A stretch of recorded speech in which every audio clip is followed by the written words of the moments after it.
Here we are in Ambrose Place, arguably the best of Worthing's surviving Regency terraces. The buildings here are kept to a very high standard, and the gardens on the opposite side of the road are equally well maintained, so you still get a sense of elegance here, much as it would have been when the houses were first built in the 1820s. The blue plaque on the wall behind me records the fact that Harold Pinter, the playwright, lived here in the early 1960s when he was heavily involved with productions at the Connaught Theatre. Going back to the early days of the terrace, a Mrs. Crawford lived here, and she kept a journal about life in the town and particularly amongst the residents here in Ambrose Place, and she gives us a very vivid picture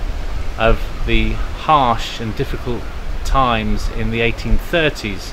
when there was high unemployment, when wages were low, and particularly in the agricultural areas there was acute distress, with the result there were riots and mobs and the sending of threatening letters and the breaking of threshing machines. And she writes a letter to her daughter-in-law living elsewhere in the country saying that we are all truly anxious to hear about you in this perilous times,